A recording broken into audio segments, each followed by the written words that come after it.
Olá, sejam bem-vindos ao segundo episódio do podcast Acervos em Rede, Tesouros Universitários da Amazônia. E hoje vamos falar sobre preservação e memória, desafios e estratégias para a gestão de acervos museológicos com a nossa convidada, a professora doutora Luzia Gomes, daqui do curso de Museologia da UFPA. Seja bem-vinda, professora. Boa tarde, obrigada pelo convite. Eu que agradeço pelo o seu sim, né? E eu queria começar com a senhora falando, né? Você falando sobre a sua formação acadêmica, como se iniciou. Então, eu sou museóloga, né? Eu sou bacharel em museologia pela UFBA, Universidade Federal da Bahia.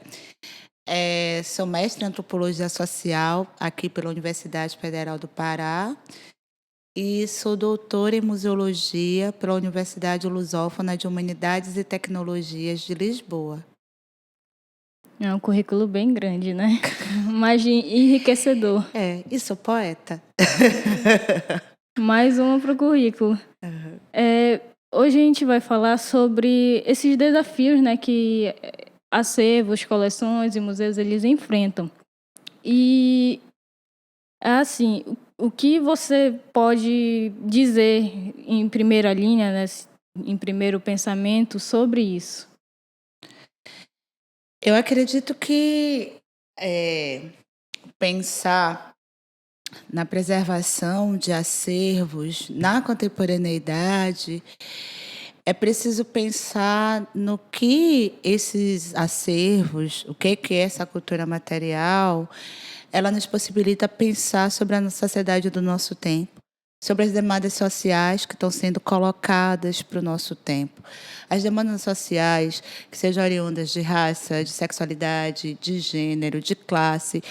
Como é que a partir dos nossos acervos, a gente consegue pensar isso e que, de fato, a gente possibilite, né? A gente pode possibilitar, a gente pode contribuir para uma sociedade mais justa, para uma sociedade mais igualitária, né? Eu acredito que, a depender dos nossos acervos, hoje a gente precisa pensar, né, do porquê que a gente preserva, para que a gente preserva, mas como esses acervos nos possibilitam pensar todas essas questões que eu mencionei anteriormente e que a gente tenha justiça, que a gente possa ter justiça social, que a gente possa viver num mundo mais justo e que a gente possa, de fato, exercitar um bem viver coletivo.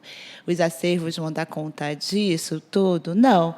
Mas eu acredito na utopia, eu acredito nas possibilidades, ao menos, de poder pensar nisso e de sonhar com os acervos sobre essas questões.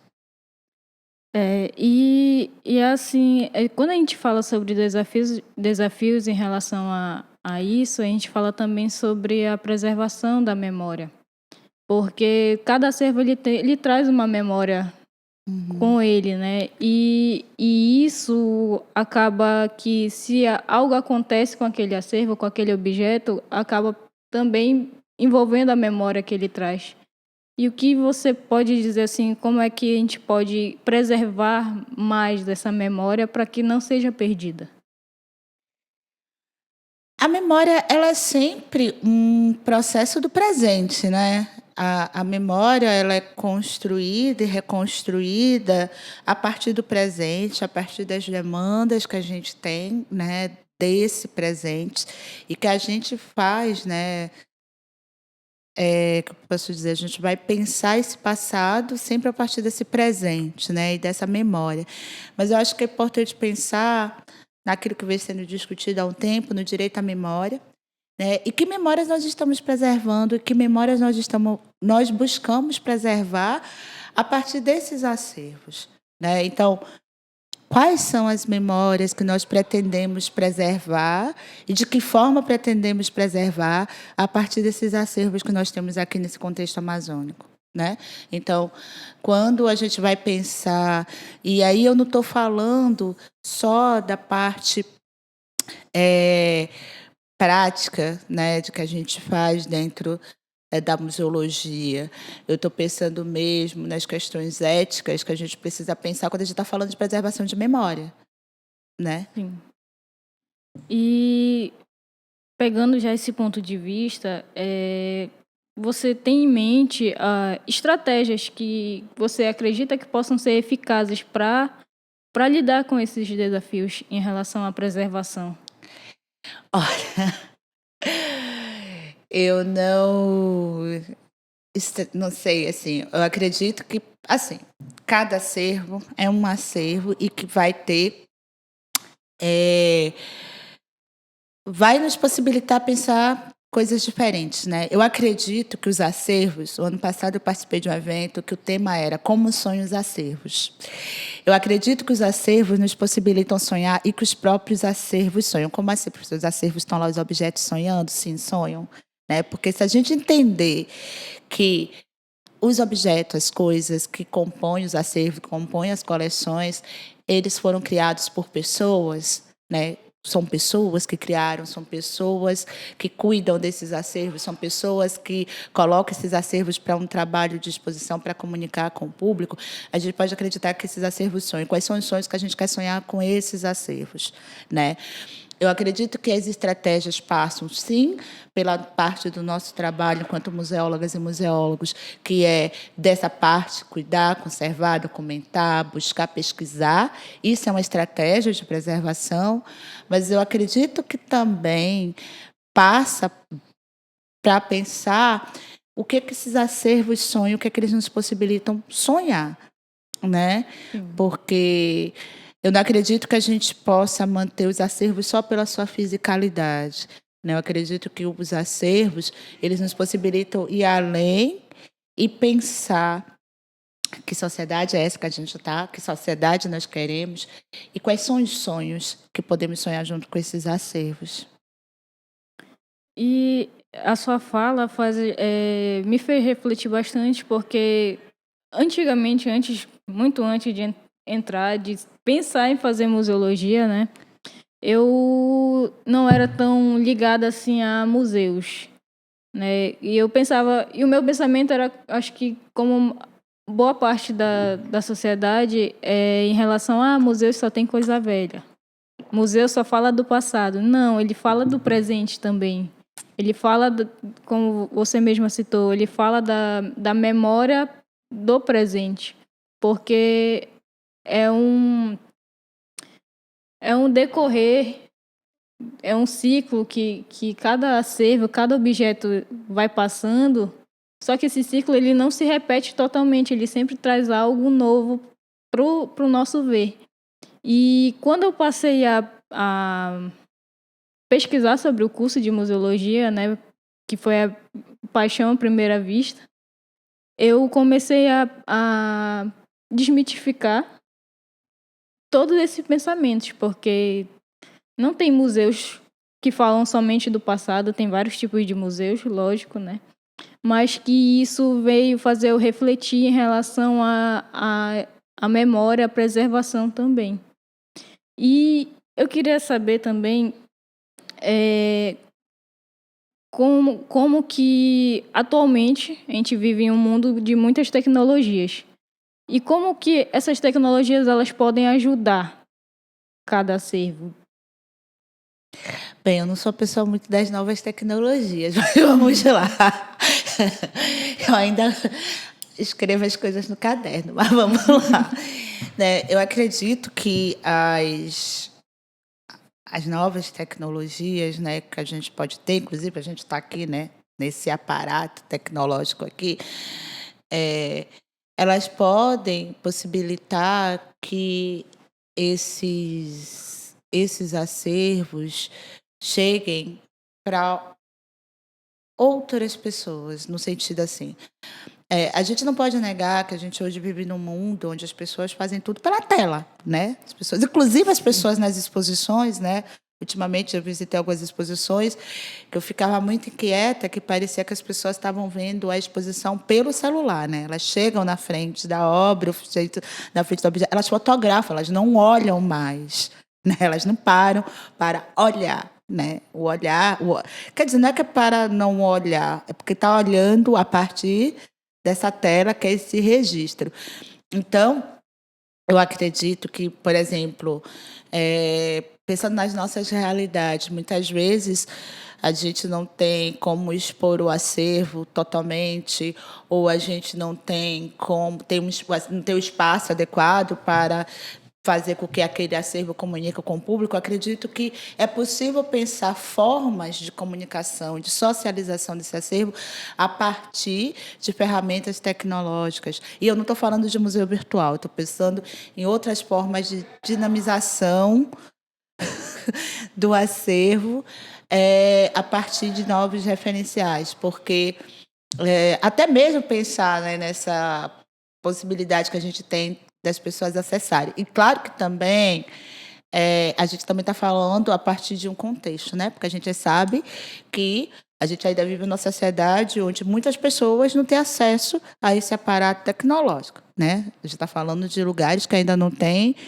internet, né? Então, assim, é pensar nessas possibilidades que eu acredito de socialização, de comunicação do acervo, de apresentar, por exemplo, algo que eu considero muito importante, como a gente apresenta as pesquisas que a gente faz sobre esses acervos para um outro público, com outra linguagem, porque eu acredito que também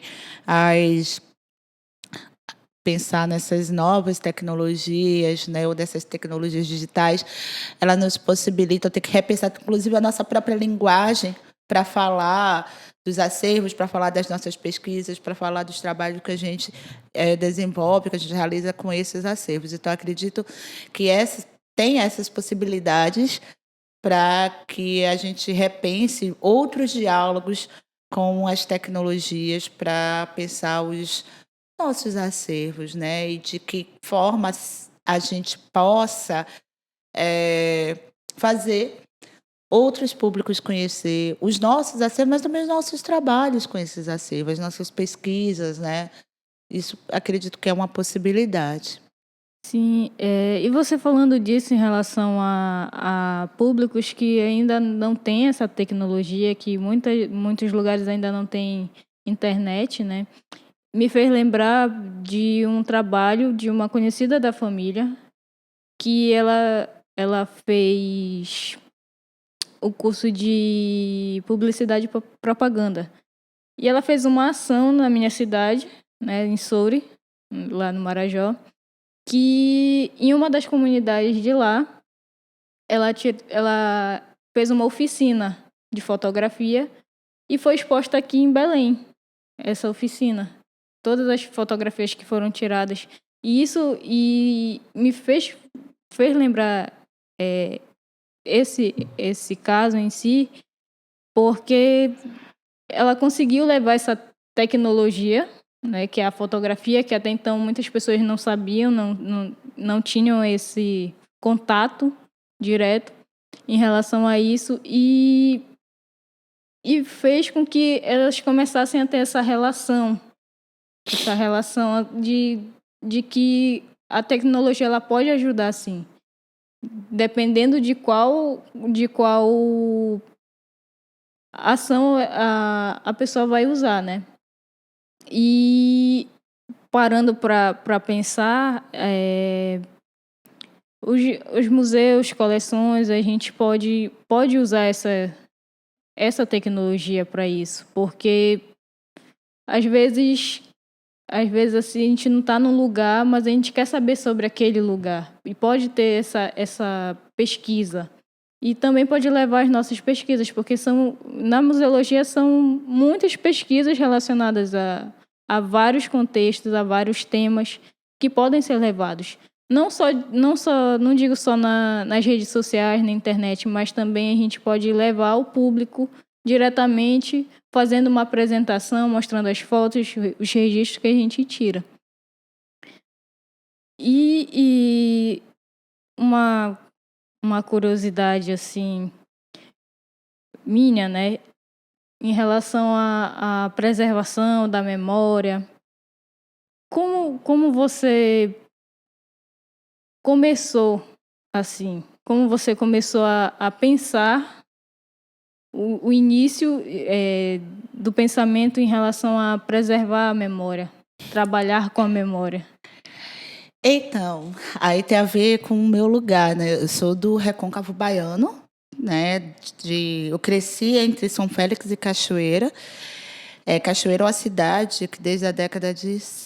Ai, não lembro agora, estou com medo de falar, porque vai ficar gravado, né, gente? Se eu errar a data, o povo vai ver.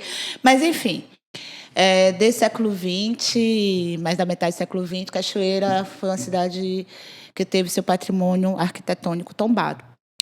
E eu cresci naquelas duas cidades, atravessando aquela ponte histórica, Cachoeira, cidade histórica, São Félix, cidade de presépio, e cidades que sempre tiveram um apelo arquitetônico, espaços tombados. Então, isso sempre fez parte do meu imaginário. Eu cresci também nessa cidade que sempre tinha muitos artistas, né? Tem uma parte que a gente chama o Porto, em Cachoeira, que tinha muitos ateliês de artistas, especialmente escultores.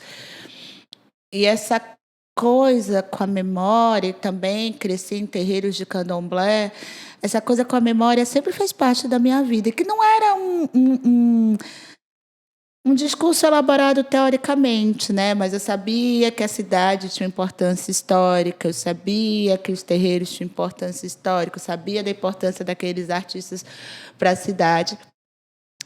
E eu sempre conheci, né, cidade, na minha cidade foi onde começou, na cidade de Cachoeira, onde começou as lutas pela independência da Bahia e tal. Então, sempre isso fez parte do meu imaginário, sempre tive ali contato com isso. E eu lembro quando eu estava, antes de entrar na graduação em museologia, eu conheci a professora Alizê Reis, que é arquiteta, e ela fazia pesquisa lá sobre a cidade, sobre construções de trabalhadores e tal da cidade. E depois teve um curso na minha cidade, eu trabalhava num café literário, teve um curso sobre agentes agentes culturais, e eu comecei a pensar em... Aí sim, teve uma professora, Graça Teixeira, ela levou um poema para o museu como uma caixinha de surpresa, e eu fiquei encantada pela museologia. Na minha cidade também tinha museus, então sempre tinha lá os museus, tinha o Museu do IFAM, então eu sempre estava aí, eu fiquei encantada e resolvi fazer. E quando eu entro no curso de museologia, eu decidi que eu queria trabalhar com memórias negras, patrimônios afro-brasileiros. Isso nunca tive dúvida do que eu queria fazer, então sempre me interessou pensar quais foram as formas de preservação da população negra para suas memórias, para os seus acervos, que geralmente muitos não estão nos museus, mas também para suas práticas culturais. E foi assim que eu entrei. Só que esse contato com essa ideia de memória, de preservação, sempre fez parte da minha vida, por esse lugar que eu nasci e cresci. Então, isso nunca foi algo distante das minhas reflexões. E aí, quando eu entro para o curso de museologia, também por ser de uma cidade majoritariamente negra, eu sempre busquei pensar nessas memórias. E já pegando esse embalo, né? Como foi vir para cá, para a Amazônia, para o Pará, né? E trabalhar com isso, sendo localidades totalmente diferentes, porque tanto climáticas, mas em relação também a acervos. Como foi vir e trabalhar com isso aqui? Eu sou uma pessoa que eu gosto do mundo. Então, assim, eu gosto de pensar que onde eu estou é onde eu vou estar trabalhando, onde eu vou estar em contato com as pessoas, onde eu vou estar descobrindo coisas, né? E pensar no contexto da Amazônia, e que é distante, que pode ser diferente, e a distância também é relativa, distante do quê, de onde, para onde. Mas eu acredito sempre na possibilidade da experiência humana, né? O que é que me coloca aqui diante desse outro contexto, que também é Brasil, né, com outros referenciais e de que forma eu posso conhecer outras experiências humanas que me faz humana também, né? Então, eu sempre penso, né, quando eu cheguei aqui, que eu vou... eu estava até falando isso hoje em sala de aula. Quando eu chego aqui em Belém, e que uma das primeiras professoras que eu conheço, a professora Márcia Bezerro, que eu me encanto, me apaixono pela arqueologia. Até então, eu não tinha muita proximidade com os acervos arqueológicos, por exemplo. Tanto que eu vou fazer uma dissertação de mestrado em Joanes, pesquisando a ideia do que os moradores e as moradoras tinham de museu, pensando essa relação das pessoas com os patrimônios arqueológicos. Então, acredito que pensar no sentido de aprender também, né? De conhecer, aprender a ampliar o meu olhar sobre as várias possibilidades de existências humanas, sobre as várias possibilidades de territórios que a gente tem, de memórias que a gente tem, de outras configurações de existências que a gente pode pensar. E, para mim, isso é sempre muito bonito e importante, né? Ter possibilidade de conhecer outras experiências humanas, com todos os problemas que isso implica. É verdade. E em relação a isso, é uma curiosidade também minha, pessoal, né? A arqueologia, ela tem um contato direto ou indiretamente, né? Relacionado à antropologia. Ai, olha, eu acredito que são duas áreas de conhecimento com suas especificidades, né? Eu fiz o mestrado em antropologia, mas eu estudei um sítio arqueológico, que foi o sítio histórico de Joanes. São duas áreas que têm suas especificidades, são duas áreas que têm as suas próprias metodologias de trabalho, mas eu acredito que são áreas que dialogam, né? Que dialogam sim entre si, mas são áreas de conhecimentos com suas próprias teorias, metodologias, com as suas próprias questões de temas de estudos. Mas assim como a museologia, são áreas que podem dialogar. E eu queria saber, né, como que é pensado as considerações éticas para escolher os itens que podem ser expostos e que vão ficar em reserva técnica. Como pode ser pensado? Bem, isso é uma pergunta que é quase uma tese, né? Eu acredito que isso vai depender muito da... E aí, assim, agora eu estou pensando museu mesmo, da forma mais clássica e tradicional possível.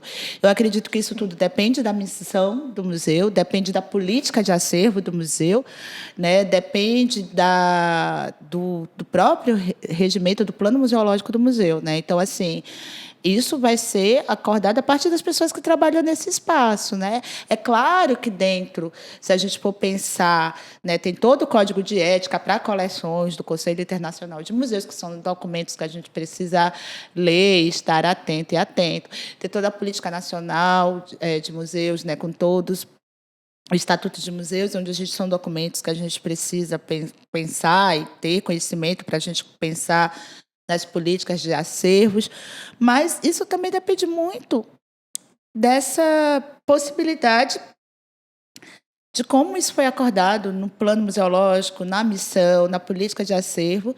É isso. Isso pensando nesse modelo de museu clássico tradicional.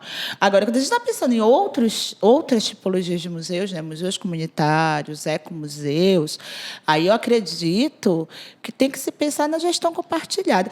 E eu acredito que mesmo dentro de um museu clássico é possível pensar em gestão compartilhada, né? E aí você vai pensar na gestão compartilhada com as pessoas do entorno, você vai pensar a gestão compartilhada dentro do museu comunitário com as pessoas que habitam naquele espaço. Na minha perspectiva, é impossível que, se você está atuando num espaço como esse, num ponto de memória, no museu comunitário, no ecomuseu, não pensar a gestão compartilhada. E aí, a partir disso, com essas várias sujeitas e sujeitos, você discutir quais são as questões éticas que vai implicar, né, na mostra, na exposição, na exibição de determinados acervos. Isso não significa que seja algo fácil de fazer, né?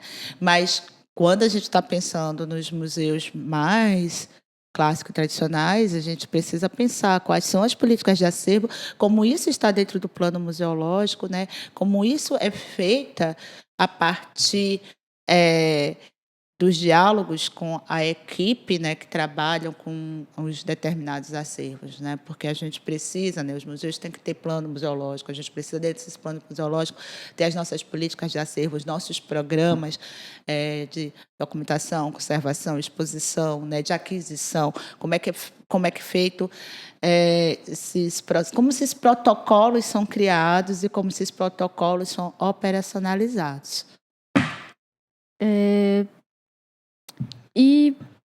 E como que essas coleções, agora falando de coleções e museus daqui da UFPA, como que essas coleções elas podem trabalhar com essa visão?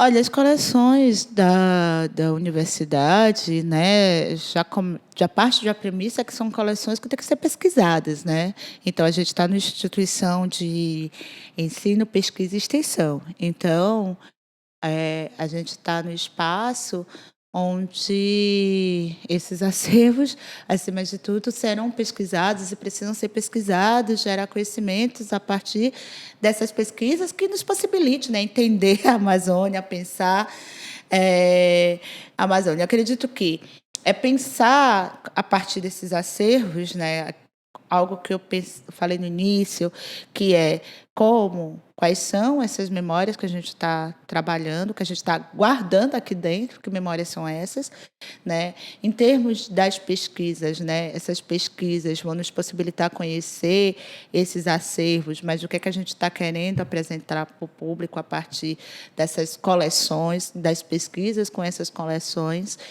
e, acima de tudo, né? De que forma a gente contribui, enquanto uma instituição de ensino, para que a gente pense, né, essas coleções para o ensino, mas também para a sociedade, né? Porque, afinal de contas, eu acredito nisso, o nosso conhecimento ele não pode ficar só aqui entre as nossas paredes, né? Mas como que nós geramos, a partir dessas coleções, conhecimento para o público e de que fato, que eu falei no início, que eu acredito que para mim é algo que eu acredito na vida, de que forma, num país como o nosso, a gente consegue contribuir para se pensar a justiça social. Falando daqui do campus da UFPA de Belém, né? O campus ele é muito visitado não somente por discentes e docentes e o corpo técnico, né, daqui, mas também por pessoas que vêm frequentar e levar esse conhecimento, esse conhecimento para elas, mostrar, é uma forma de atrair também, atrair o diálogo e a troca de conhecimento, porque elas têm uma vivência totalmente diferente de nós que estamos aqui. Alguns discentes nem sabem que existem coleções e museus aqui dentro da UFPA, e tem pessoas de fora que vêm, às vezes, só para ver essas coleções e esses museus. E isso eu acho muito interessante porque faz com que essa troca de conhecimento de quem não está todo dia aqui na UFPA como a gente fica, que já tem esse total de conhecimento em relação à existência dessas coleções. Coisa que alguns discentes daqui não têm. Eu, no meu caso, logo que eu entrei no curso, eu não sabia que existia coleções e museus aqui na UFPA. Eu fui saber depois que eu entrei no projeto. Nesse projeto de redes, né? Que agora é o nosso projeto de redes. Mas que antes da gente fazer o levantamento, eu não sabia que existia. E para mim isso foi um baque muito grande por eu fazer museologia e não saber que tem essas coleções. E a partir do momento que eu descobri que tinha, eu falei, nossa, eu posso ter muito conhecimento com essas coleções, eu posso aprender muito com elas. E, e essa troca é enriquecedora, acho que tanto para quem é daqui do curso, mas também para outros discentes de diferentes cursos, porque existem coleções de várias tipologias aqui e que podem contribuir para o nosso crescimento acadêmico. E eu queria saber como essas coleções e museus daqui da UFPA, elas podem criar um equilíbrio entre a conservação de seus acervos e uma apresentação atraente ao público, que atraia o público tanto daqui de dentro quanto de fora. Não sei se eu tenho essa resposta para você, porque eu acredito que quando a gente vai pensar no público, né, eu acredito que, acima de tudo, é preciso pensar o que é que nós queremos apresentar para esse público, entendendo que existem públicos no plural, que não existe um público único, né? Eu particularmente não gosto da ideia do público em geral. Eu acredito que os públicos eles são diversos, né? E a gente precisa pensar nisso, né? Quais são as diversidades. Eu acredito que primeiro precisamos pensar quais são os públicos que nós temos aqui, quais são esses públicos, né? Quais públicos queremos dialogar. Acredito quais públicos a gente quer dialogar, porque eu acredito que também algo que a gente precisa quebrar a gente sempre pensa, né, no que a gente vai fazer para as pessoas, ou para mas como é que essas pessoas também podem contribuir para a gente pensar o nosso trabalho, pensar o nosso trabalho com coleções. Eu acredito que também para pensar essas estratégias de comunicação para o público, é preciso conhecer esse público, é preciso saber que público é esse, para que aí se possa ter, pensando inclusive na universidade, que estamos no espaço que é de pesquisa, pesquisar esse público, para daí se possa pensar estratégias de comunicação desses acervos com esses públicos que a gente pode ter aqui, no público real, o público potencial, o, o público real, o público em potencial que nós possamos ter aqui, né? Então, acredito que uma das primeiras estratégias é realmente quais são os nossos públicos, né? E quais acervos, quais coleções a gente quer mostrar o quê, né? Para o diálogo, mas pensando nesse espaço de ensino, de pesquisa e de extensão que é a universidade. E assim, como é que a gente pode pensar em algo futuro, né? Como é que os profissionais eles podem enfrentar esses desafios futuros em relação à preservação da memória? Olha, eu gosto muito, né, que já teve aula comigo, sabe que eu gosto muito do Ailton Krenak, né? E eu acredito que a gente precisa pensar agora esse presente, né? Quais são os desafios que nós temos agora, né? E que cada geração é uma geração, cada geração vai ter os seus desafios. Mas nesse presente, quais são os desafios que nos apresentam para trabalhar com coleções dentro do espaço universitário, coleções que estão sendo pesquisadas nesse novo movimento, nessa retomada de um Estado democrático de direito, né? Então, quais são os desafios que nós temos agora, que a nossa geração tem, né, para trabalhar com essas coleções, para pensar na comunicação, socialização dessas coleções e para pensar a justiça social em diálogo com essas coleções. E assim, a gente pensando no presente, o que a gente pode fazer, né, em relação a isso? como a gente pode pensar essa forma de preservação. Claro que tem várias formas de preservar a memória, mas queria que você dissesse assim, aqui no curso de museologia, como é que a gente pode fazer, como é que a gente pode levar isso, os discentes a pensar essa preservação da memória? Por exemplo, fazer trabalhos como esse já é uma forma de fazer pensar a preservação da memória, né? De desenvolver trabalhos, estudos, pesquisas, conhecer, já é uma forma de preservação da memória, né? Já é uma forma de fazer as pessoas ou outras pessoas do curso e fora do curso conhecer essas coleções e pensar memórias a partir dessas coleções, né? É entender que o próprio trabalho de vocês já é um trabalho para pensar a preservação da memória.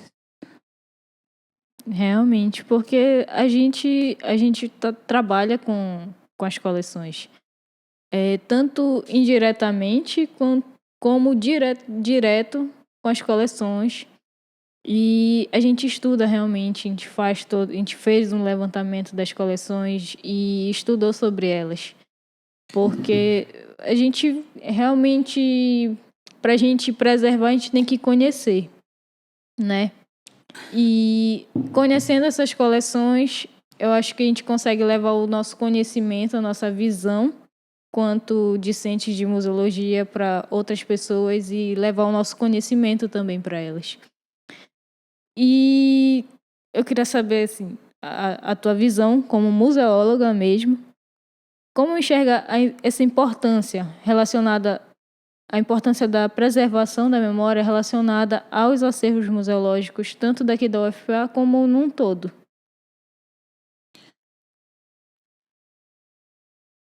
Eu acho que você é um pouco repetitiva, mas como museóloga, professora, mas também às vezes público, né?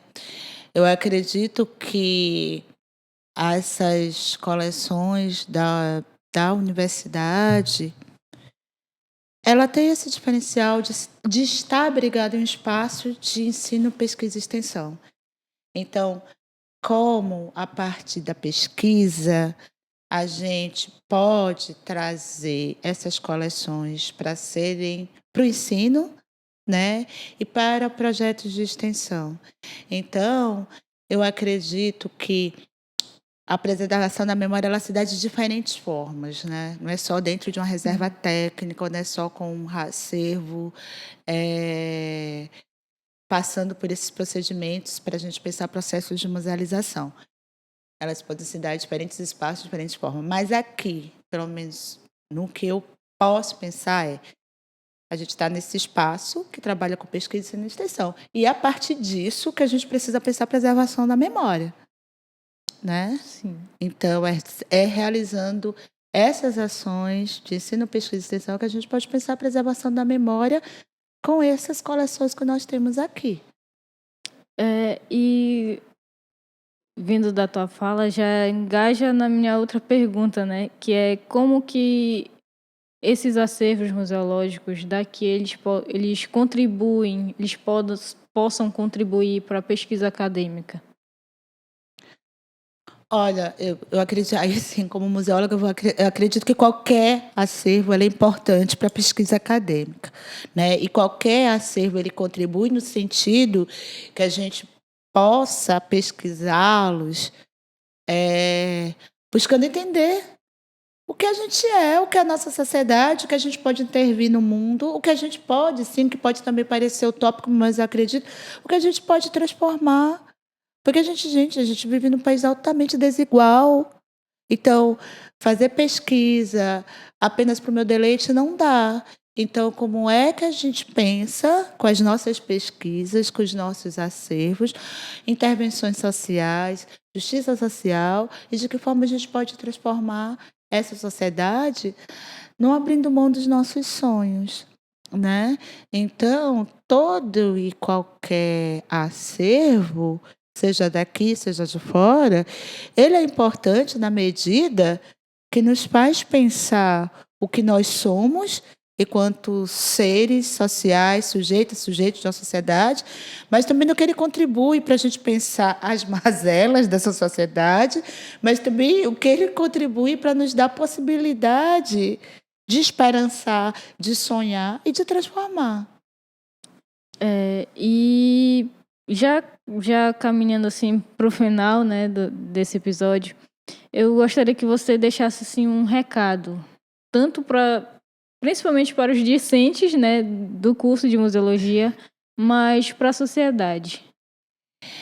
Eu primeiro acredito na importância, né, de nós que estamos aqui nesse espaço onde muitas pessoas não estão, que a gente pesquise, que a gente estude, que a gente possa pensar aqui estratégias para um bem viver coletivo, para um outro mundo. A gente precisa imaginar um outro mundo. A gente precisa deixar nossa inscrição nessa obra inacabada que é o mundo. Então, e aqui nós podemos fazer isso a partir do ensino, da pesquisa, da extensão, do conhecimento, esse conhecimento que foi tão massacrado nos últimos anos. Então, a importância da gente fazer ciência, da gente fazer pesquisa, da gente buscar transformar e esse pensar, né, nesse espaço que a gente pode pensar. Então, eu acredito nisso, né? Eu acredito que é importante, enquanto futuras museólogas, futuros museólogos, não só os discentes e as discentes de museologia, mas de toda a faculdade, né? Eu acredito nessa importância de poder pensar, de poder vislumbrar, de poder fabular outros mundos possíveis. E para as pessoas que não estão aqui, que venham conhecer o que a gente faz, porque muitas vezes as pessoas não sabem o que nós fazemos aqui dentro e que venham conhecer o que a gente faz, que visitem os museus que estão aqui, que conheçam as coleções, que entrem nos sites das nossas faculdades, dos nossos cursos e conheçam, porque, afinal de contas, nós estamos em espaço público, espaço que é feito, né, que deveria, que tem que ser pensado para o público, né, para as pessoas que também não estão aqui, mas que contribuem, porque pagam imposto para que a gente esteja aqui, né? E esse espaço também é um espaço que tem que ser socializado com essas pessoas. Muito obrigada, Luzia, pela tua presença. Eu agradeço. Gente, estamos chegando ao fim realmente do nosso episódio. Agradecer novamente a tua presença, pela disponibilidade de estar aqui e trazer um pouco de conhecimento para a gente, trazer um pouco da tua vivência como museóloga e tanto de fora como mulher negra realmente, porque isso é enriquecedor. E é um orgulho que eu tenho de ter uma professora assim, também, né? De estar em um curso que tem uma representação tão forte, tão grande, que é a tua representação aqui. Obrigada, meu bem. Eu que agradeço e fico à disposição. Muito obrigada, gente. Até o próximo episódio. Sigam o nosso Instagram, Rede de Museus UFPA, que vai ter muitas novidades por lá. E até o próximo episódio.